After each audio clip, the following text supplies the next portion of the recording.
정치 관련 뉴스는 좋았던 적이 별로 없죠. 시끄럽고 부정적인 소식이 대부분이었습니다.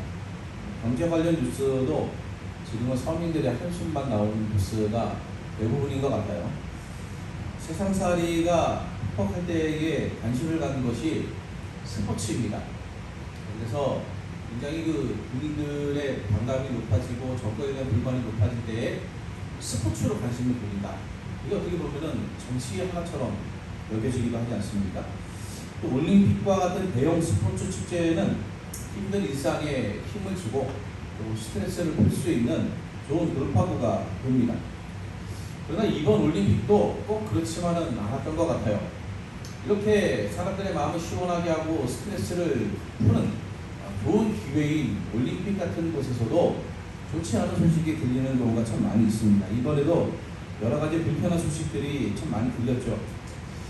그만큼 우리 사회가 곳곳이 병들어 있다, 무너져 있다, 그런 뜻인 것 같아요. 정치만, 경제만 보는 것이 아니라 국민들이 스트레스를 해소하고 편안한 마음으로 일상의 회복을 바라는 어떤 그런 여가 생활을 즐기는 곳에서도 흥미스러운 소식들이 들려올 정도로 나라가 구석구석 병들었습니다. 교회도 그렇고 가정도 그렇습니다. 우리 일상 전체가 병든 것 같아요. 요시야의 이야기는 이런 시대를 살아가는 우리에게 굉장히 심각한 교훈을 줍니다. 요시야는 부친 아몬이 살해된 후에 왕위에 올랐어요. 그때가 불과 8살이었습니다. 요시야가 왕위에 올랐을 때 유다는 그야말로 엉망진창이었어요. 다윗 이후로 가장 하나님 앞에서 정직하다 이런 평가를 받았던 히스기야의 시대에 이룬 개혁의 열매들이 그의 아들과 손자인 므낫세와 아몬의 시대를 거쳐가면서 다 무너졌습니다.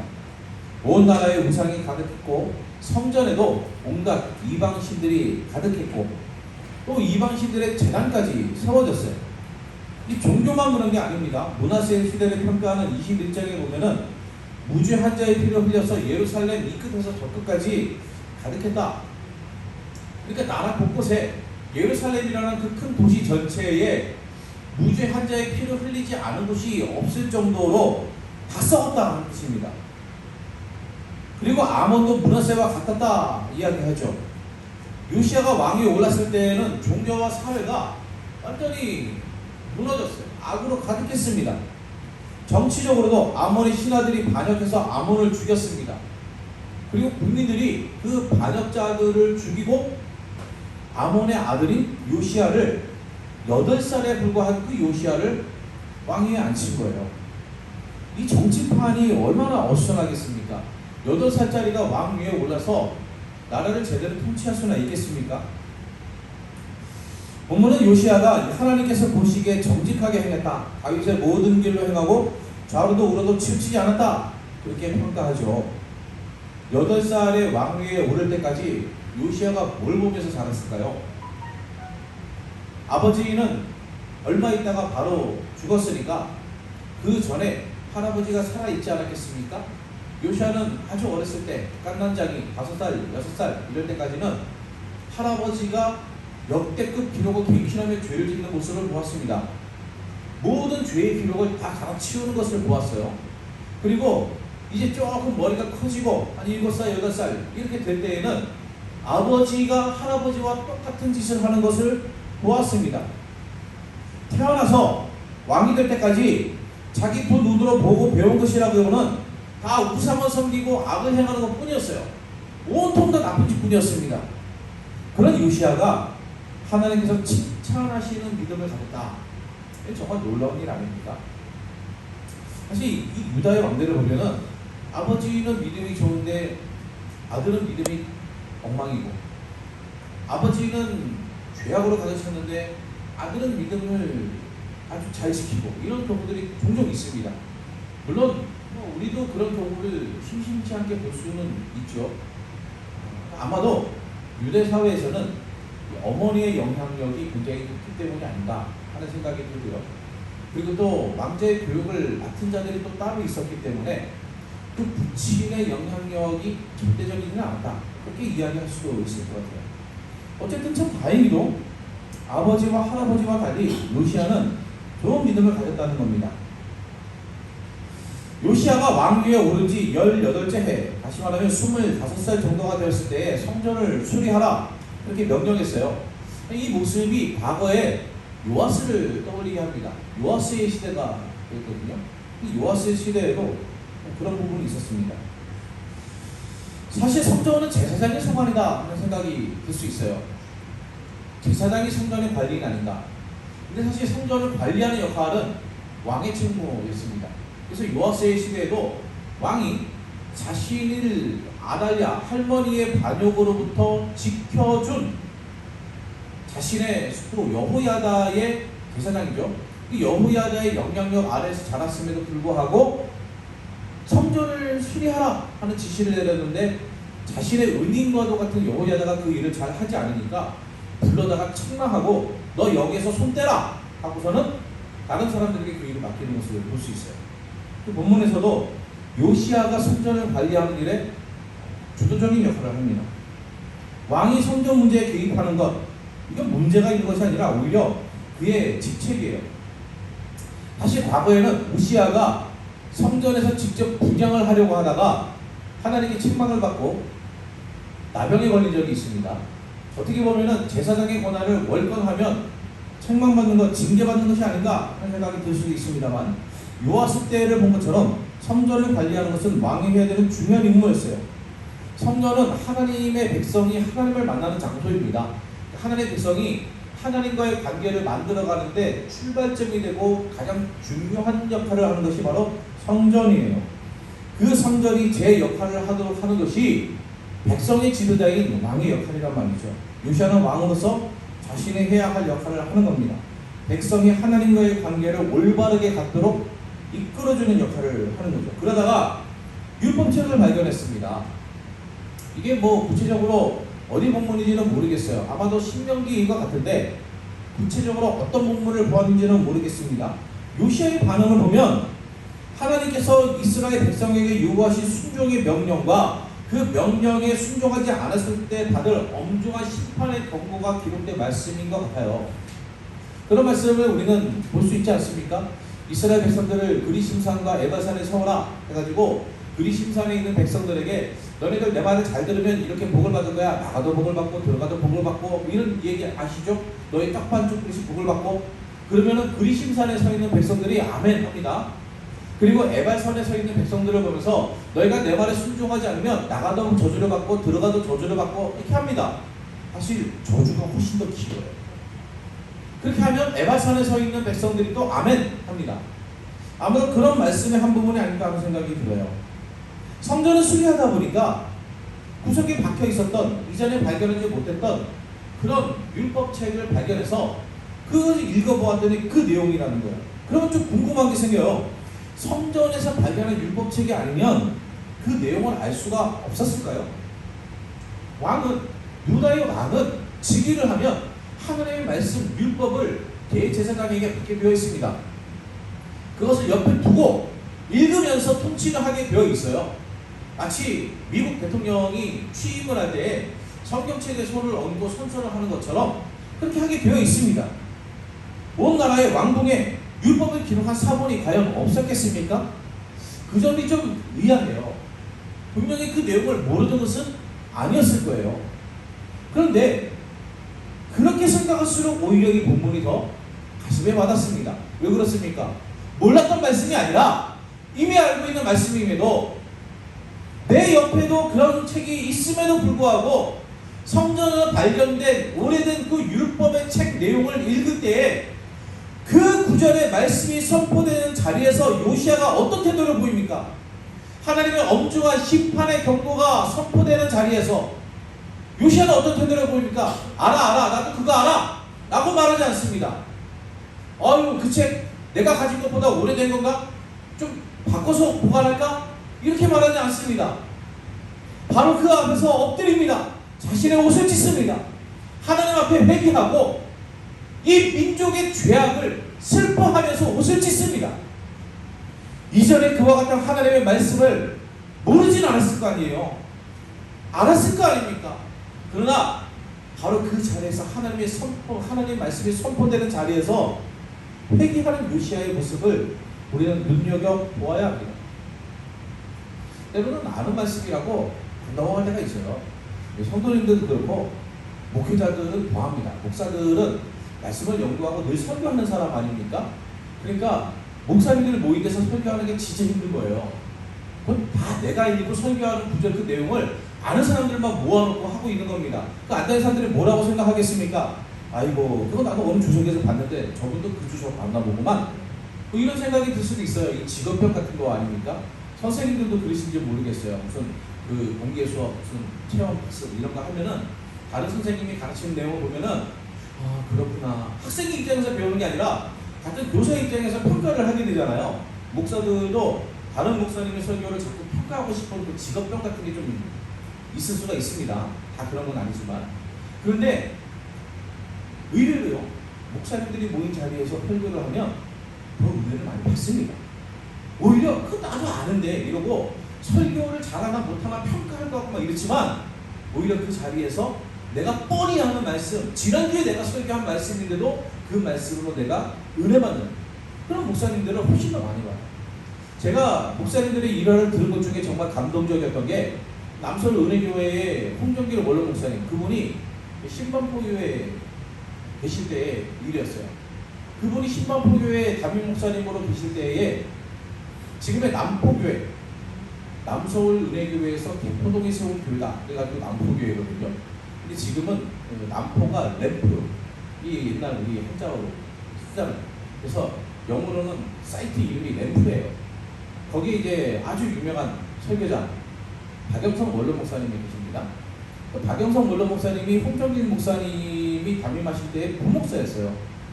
낮 예배 시간에, 오전 예배 시간에 홍정길 목사님이 요한복음 말씀으로 설교를 하셨는데 박영선 목사님이 부목사가 오후 예배 시간에 낮에 목사님이 설교하셨던 내용을 다 까면서 반대의 해석을 가지고 설교를 하신 거예요. 보통 그러면 어떻게 될 것 같습니까? 잘립니다. 당연하지 않습니까? 담임 목사님이 설교를 했는데 부목사가 그날 뭐 한 몇 달 뒤도 아니고 그날 오후에 그 본문을 가지고 목사님이 설교하신 내용 뭐 직접 대놓고 목사님이 잘못했어요 라고 하진 않지만 정반대 이 해석은 이렇게 말씀하시는 분도 있지만 그거 틀렸습니다. 이렇게 이야기하면 담임 목사님 입장이 뭐가 됩니까? 그런데 홍정길 목사님이 그 사이에서 정말 큰 은혜를 받으셨다 말씀하셨대요. 박영선 목사님을 불러다가 잘했다 칭찬도 하시고. 그래서 박영선 목사님 나중에 회고를 하면서 홍정길 목사님에 대해서 말씀하시기를 보통의 사람은 주먹을 뻗어서 한 대를 때리면 같이 주먹을 날려서 때리는 게 되는데 이분은 같이 주먹을 날리는 것도 아니고 맞고 가만히 있는 것도 아니고 내가 아무리 주먹을 날려봤자 그분의 몸을 관통해서 그냥 헛손질만 하고 있는 것 같다. 그렇게 말씀하셨다고요. 그 정도로 홍정길 목사님은 자신이 가르치는 부목사가 설교를 하는 것이 자신이 설교한 것이 틀렸다고 이야기하는 것임에도 불구하고 그 자리에서 말씀에 감동을 받고 은혜를 받으신다. 저는 요시야를 보면서 그분의 생각이 났습니다. 실제로 제가 본 건 아니라서 정말 그분이 그러셨는지 모르겠는데 저도 이제 홍정길 목사님의 제자인 목사님에게 배우면서 그 이야기를 전해드렸거든요. 정말 그분이 그런 분이라면 그건 정말 훌륭하신 분이다. 요시야는 자기가 뻔히 아는 말씀 앞에서도 옷을 찢으며 회개했습니다. 요시야가 왜 옷을 찢었습니까? 말씀에 순종하지 않는 나라의 현실을 보았기 때문에 그래요. 자기 민족이 그 말씀의 기준에 비추어 보면 당장 심판을 받아 망해도 아무 할 말이 없을 만큼 어두운 가운데 있었기 때문입니다. 말씀에 순종하지 않아서 온 나라가 병들고 무너지는 것을 보았기 때문입니다. 왜 하나님의 백성들로 구성된 이 나라가 범죄가 팔을 치고 어둠에 가득한 나라가 되었습니까? 왜 무고한 자의 피를 흘리는 나라가 되었습니까? 왜 자신의 탐욕을 위해서 자식을 불순하게 던져넣는 우상 숭배에 가장 지극히 가증한 행위를 행하는 나라가 되었습니까? 말씀이 없어서 그렇습니다. 하나님의 말씀을 찾는 자가 없고 그 말씀을 읽고 순종하는 자가 없어요. 그러니 사람이 각기 자기 소견이 좋은 대로 살아갑니다. 사사기의 시대 같지 않습니까? 내가 생각하는 것이 옳고 내가 얻을 유익이 중요하고 내 성공이 중요한 겁니다. 다른 사람의 고통이 중요하지 않고 진리가 중요하지 않은 거예요. 자, 그러면 그때는 말씀이 없었다 쳐요. 왕은 뭐 두루마리 사본이라도 이렇게 가지고 있다 치지만 백성들은 그런 두루마기도 갖지 못하지 않았겠습니까?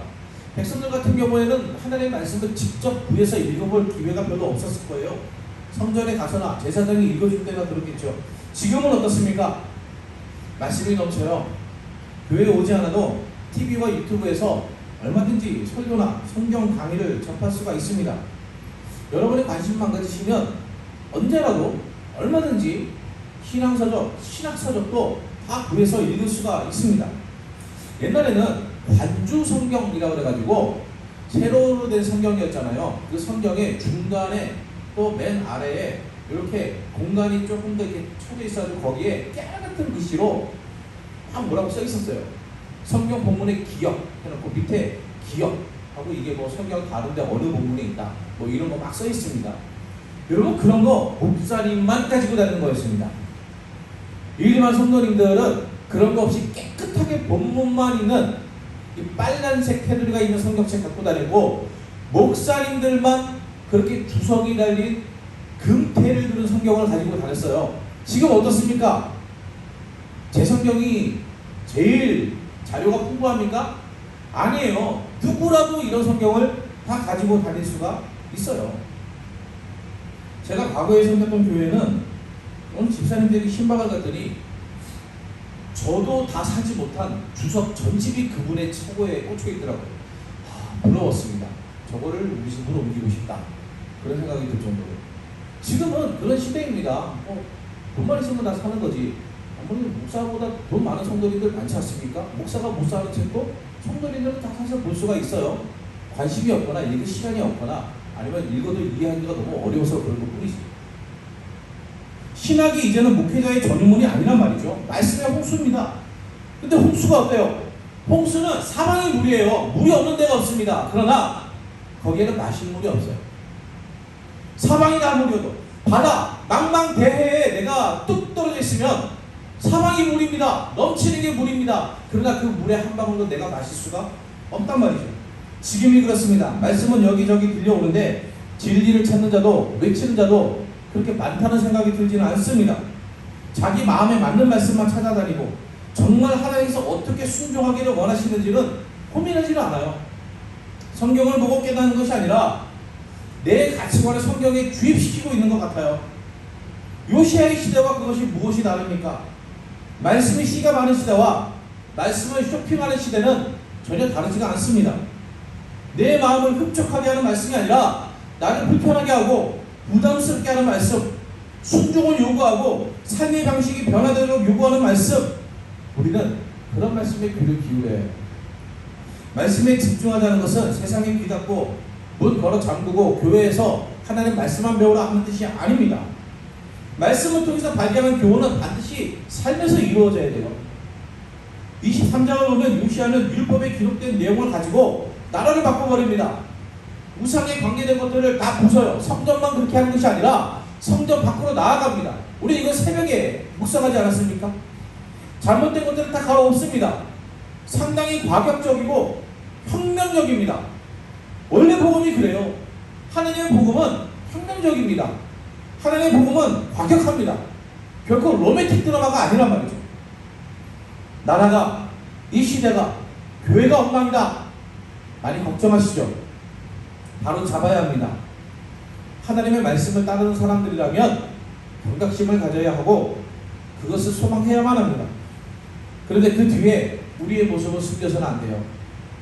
저는 많은 목사님들이 교회가 썩었다, 세속화되었다 하면서 회개한다 라고 말씀하신 것을 보았습니다.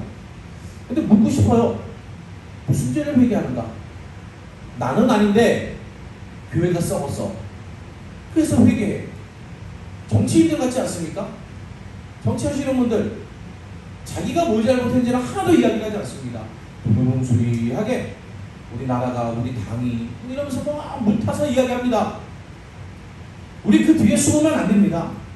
말씀대로 살지 못한 우리 자신도 변해야만 합니다. 하나님의 말씀을 나를 위한 방패막이로 사용한 것을 회개하고 내가 원하는 성공과 유익을 위해서 행한 불법과 편법과 비상식과 비매너를 회개해야 합니다. 깨달은 채로, 깨달은 대로 그대로 살아야만 합니다. 말씀이 요구하는 그대로 변해야만 합니다. 그래야 이 나라에 소망이 있어요. 그래야 교회에 소망이 있습니다. 가정에 소망이 있습니다. 삶에 소망이 있습니다. 말씀 앞에 겸손하기를 원합니다. 내 귀에 필터를 만들어서 듣지 말고 있는 그대로 말씀을 받아들일 수 있기를 원합니다. 내가 아는 말씀이라고 쉽게 생각하지 않고 말씀이 선포된 자리에서 철저하게 겸손하게 하나님을 회개하며 넘어지기를 원합니다. 그리고 들은 대로 깨달은 대로 살아가는 우리가 되기를 간절히 원합니다.